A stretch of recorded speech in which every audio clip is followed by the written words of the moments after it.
ലോക്സഭാ തെരഞ്ഞെടുപ്പ് ചൂടിലാണ് നാടും നഗരവും. തെരഞ്ഞെടുപ്പ് അടുത്തതോടെ സ്ഥാനാർത്ഥിയുമായി വോട്ട് പിടിക്കാനുള്ള ഓട്ടത്തിലാണ് പാർട്ടിയും പ്രവർത്തകരും. എന്നാൽ ഇതൊന്നും ഞങ്ങൾക്ക് പുതുമയല്ലെന്ന മട്ടാണ് വാഴിയൂർ പഞ്ചായത്തിലെ സ്ഥാനാർത്ഥി പടിക്ക്. ഓരോ തെരഞ്ഞെടുപ്പിലും സ്ഥാനാർത്ഥികൾക്ക് മാറ്റം വരുമെങ്കിലും സ്ഥാനാർത്ഥി എന്ന മാറ്റം മാറാത്ത ഒരു സ്ഥലമുണ്ട് വാഴിയൂർ പഞ്ചായത്തിൽ. തെരഞ്ഞെടുപ്പുകളില്ലെങ്കിലും തെരഞ്ഞെടുപ്പ് കാലത്തും സ്ഥാനാർത്ഥിപ്പടി തന്നെയാണ് ഇവിടുത്തുകാർക്ക്. 1979 ചെറുകാവ് പഞ്ചായത്ത് എന്ന് പേരുമാറി വാഴിയൂർ പഞ്ചായത്ത് രൂപം കൊള്ളുന്നത്. ആദ്യ പഞ്ചായത്ത് തെരഞ്ഞെടുപ്പിൽ ഇവിടെ സ്ഥാനാർത്ഥിയായത് 2 സുഹൃത്തുക്കളാണ്. CPIM സ്ഥാനാർത്ഥിയായി ഐലാളത്ത് വാസു മാസ്റ്ററും CPI സ്ഥാനാർത്ഥിയായി ഉറ്റ സുഹൃത്തായ KM രാമദാസുമായിരുന്നു അന്ന് മത്സര രംഗത്തുണ്ടായിരുന്നത്. കടുത്ത മത്സരത്തിൽ ഐലാളത്ത് വാസു മാസ്റ്റർ വിജയിച്ചു. ഇതിനുശേഷം ആദ്യ തെരഞ്ഞെടുപ്പിന്റെയും 2 സ്ഥാനാർത്ഥികളുടെയും ബഹുമാനാർത്ഥം നാടിന് സ്ഥാനാർത്ഥിപ്പടി എന്ന പേരും വീണു. 4-ാം വാർഡ് ഇന്ന് പഞ്ചായത്തിലെ 3 വാർഡുകൾ കൂടിയിട്ടുള്ളതാണ്.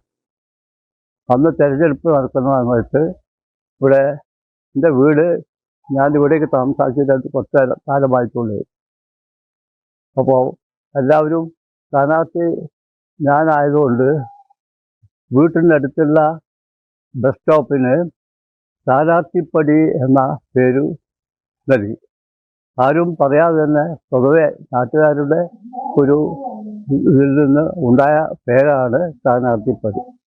അങ്ങനെ ഞാൻ മെമ്പറായി ജയിച്ച് മെമ്പറായപ്പോഴും സ്ഥാനാർത്ഥിപ്പടി എന്നുള്ള പേര് സ്ഥാനാർത്ഥിപ്പടി തന്നെ വന്നിട്ടുണ്ട്.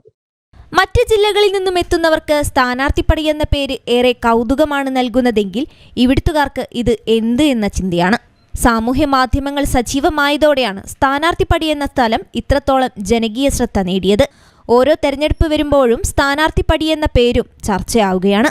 സ്ഥാനാർത്ഥികളും രാഷ്ട്രീയ പ്രമുഖരും നാടിളക്കി മറിക്കുമ്പോൾ ഇതിലൊന്നും ആവേശം കൊള്ളാൻ സ്ഥാനാർത്ഥിപ്പടിയില്ല. News bureau, Mavoor.